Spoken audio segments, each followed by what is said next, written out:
Hello everyone. আজ আমরা মানুষের মন আর আচরণের একদম গভীরে, বলা যায় একটা সিক্রেট ওয়ার্ল্ডে উকি দিতে যাচ্ছি। আচ্ছা, আমরা তো প্রায়ই ভাবি তাই না, যে আমরা খুব সহজেই মানুষের মনের কথা পড়ে ফেলতে পারি।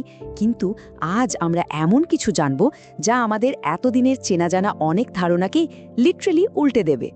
এই যে একটা কমন কথা আছে না, চোখে চোখ কথা বললে কি সত্যি বলে? আজকে আমরা এই এক্সপ্লেনারে ঠিক এই প্রশ্নটারই উত্তর খুঁজব। আর বিশ্বাস করুন, উত্তরটা আপনাকে রীতিমতো চমকে দেবে। শুরুতে এই বিষয়টা নিয়ে একটু ভাবা যাক। আমাদের সমাজের একদম রন্ধ্রে রন্ধ্রে একটা বিশ্বাস গেঁথে আছে, তাই না? কেউ যদি কথা বলার সময় আপনার দিক থেকে চোখ সরিয়ে নেয়, তার মানেই সে ডাল মে কুচ কালা হ্যায়, মানে সে কিছু একটা লুকাচ্ছে। সেই ছোটবেলা থেকে সিনেমা, নাটক, গোয়েন্দা গল্প সব জায়গাতেই তো আমরা এটাই দেখে আসছি। কিন্তু দাঁড়ান, আসলেই কি তাই? শুধুমাত্র চোখের দিকে তাকিয়ে কি কাউকে মিথ্যাবাদী বলা যায়? মানুষের চোখের ভাষা কি আসলে তার ভেতরের সত্যিটাকে আয়লার মতো দেখিয়ে দেয়? Well, let's find out. Okay, চলুন এই পুরো ব্যাপারটার একদম গভীরে যাওয়া যাক। একদিকে আছে আমাদের যুগ যুগের পুরনো সামাজিক বিশ্বাস, যা ওই পপ কালচার আর মুভি দিয়ে আমাদের মাথায় ঢোকানো হয়েছে। আর অন্যদিকে আছে আমাদের আধুনিক বিজ্ঞান। আর বিজ্ঞান একদম ক্লিয়ারলি বলছে, চোখের দিকে সরাসরি তাকানোর সাথে, মানে আই কন্ট্যাক্টের সাথে সত্যতার আসলে কোনোই বৈজ্ঞানিক সম্পর্ক নেই। হ্যাঁ, শুনতে হয়তো একটু অদ্ভুত লাগছে, কারণ আমরা তো সারা জীবন উল্টোটাই শিখে বড় হয়েছে। কিন্তু সত্যি বলতে, বিজ্ঞান কিন্তু প্রমাণ করে দিয়েছে যে এই ধারণাটা স্রেফ একটা মিথ বা ভ্রান্তি। তাহলে প্রশ্ন হলো, এই ভ্রান্তিটা সমাজে এত পপুলার হলো কিভাবে? এর পেছনের আসল কালপ্রিটটা লুকিয়ে আছে আমাদের নিজেদেরই মনস্তত্ত্বে। আসলে আমাদের মস্তিষ্ক সবসময় শর্টকাট খোঁজে। একটু চিন্তা করে দেখুন তো, ধরুন জীবনে একবার কেউ আপনার সামনে চোখ সরিয়ে কথা বলল, আর পরে আপনি জানলেন সে আসলেই মিথ্যা বলছিল। আমাদের ব্রেন তখন ঠিক ওই একটা ঘটনাকেই খুব যত্ন করে মেমোরিতে সেভ করে রাখে। বিজ্ঞানের ভাষায় একেই বলে কনফার্মেশন বায়াস। অথচ এর বাইরেও যে 10 জন পুরোপুরি সৎ মানুষ শুধু একটু লজ্জা বা দ্বিধায় চোখ সরিয়ে কথা বলেছিল, ব্রেন কিন্তু তাদের কথা বেমালুম ভুলে যায়। অদ্ভুত, তাই না? এখন আপনারা হয়তো ভাবছেন, তাহলে সৎ মানুষেরা কেন চোখ সরিয়ে নেবে? আসলে এর পেছনে বেশ কিছু একদম ন্যাচারাল আর লজিক্যাল কারণ আছে। ধরুন, কেউ হয়তো কথা বলার সময় খুব কঠিন কোনো উত্তর বা পুরনো কোনো স্মৃতি মনে করার চেষ্টা করছেন। কারো হয়তো একটু সোশ্যাল অ্যাংজাইটি আছে, আবার অনেকেই তো স্বভাবগতভাবে একটু লাজুক বা ইন্ট্রোভার্ট হন, তাই না? তাছাড়া যারা নিউরোডাইভার্জেন্ট, যেমন ধরুন অটিজম স্পেকট্রামে আছেন, তাদের জন্য চোখে চোখ রাখাটা অনেক সময় শারীরিকভাবে খুব আনকমফোর্টেবল হতে পারে। আর কালচারের ব্যাপারটাও তো আছে। অনেক সংস্কৃতিতে কিন্তু বয়োজ্যেষ্ঠদের চোখের দিকে সরাসরি তাকানোটাকে রীতিমতো বেয়াদবি ধরা হয়। এই স্লাইডটা দেখলে বিষয়টা আপনাদের কাছে আরও ক্লিয়ার হবে। আসুন, আমাদের ব্রেন কিভাবে কাজ করে সেটা একটু বোঝার চেষ্টা করি। যখন কাউকে কোনো জটিল প্রশ্ন করা হয়, তখন মস্তিষ্কের উপর একটা মারাত্মক চাপ পড়ে, যাকে সাইকোলজির ভাষায় বলে কগনিটিভ লোড। মানে ব্রেনকে তখন একই সাথে প্রশ্নটা বুঝতে হয়, মেমোরি থেকে তথ্য খুঁজতে হয়, আবার সেটাকে সুন্দর করে গুছিয়ে বলতেও হয়। এই যে এত বড় একটা মানসিক চাপ, এটা কমানোর জন্যই কিন্তু মানুষ একদম প্রাকৃতিকভাবেই চোখ অন্যদিকে সরিয়ে নেয়। কেন জানেন? যাতে চারপাশের ভিজুয়াল ডিস্ট্রাকশনগুলো কমানো যায়। এটা আসলে ব্রেনের খুব সাধারণ একটা মেকানিজম, মিথ্যার কোনো সিগন্যাল না। And this is wire it gets really interesting. এবার আমরা এমন একটা সত্যের মুখোমুখি হব যা আপনাদের চিন্তার জগৎটাকেই হয়তো নাড়িয়ে দেবে। একটা বিশাল প্যারাডাইম শিফট।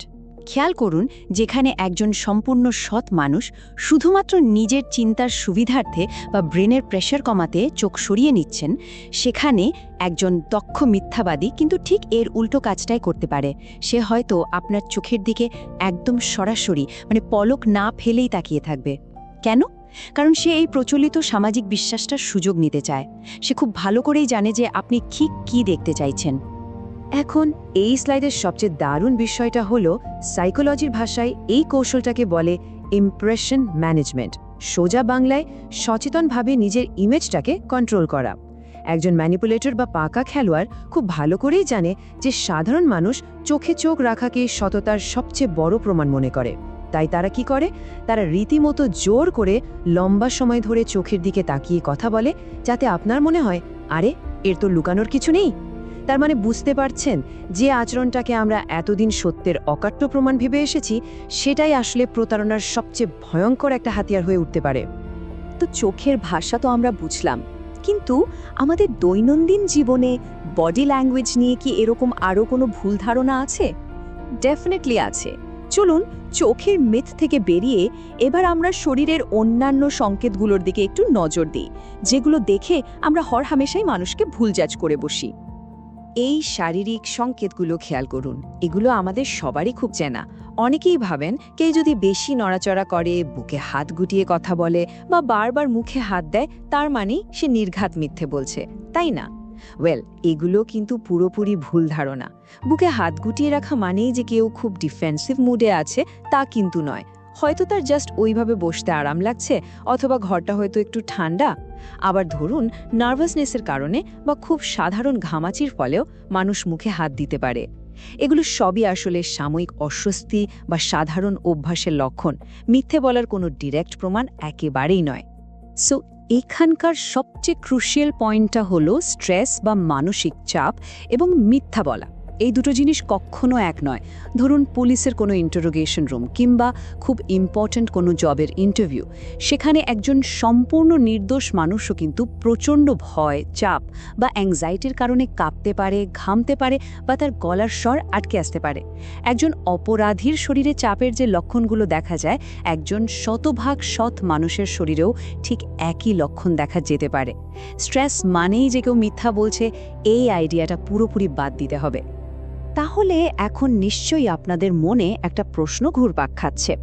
চোখের ভাষা বা বডি ল্যাঙ্গুয়েজ যদি এতটাই আনরিলায়েবল হয়, তাহলে আসল সত্যটা আমরা বের করব কিভাবে? যারা প্রফেশনাল ইনভেস্টিগেটর বা বিহেভিয়ারাল অ্যানালিস্ট, তারা আসলে কোন ম্যাজিক ব্যবহার করে সত্য আর মিথ্যার পার্থক্য করেন?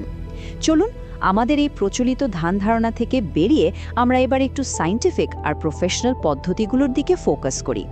প্রথমে বলে রাখি, এক্সপার্টরা কিন্তু কখনোই শুধু একটা সিঙ্গেল আচরণের উপর ভিত্তি করে কাউকে জাজ করেন না। তাদের কাছে সবচেয়ে ইম্পর্ট্যান্ট জিনিসটা হলো বেসলাইন বিহেভিয়ার।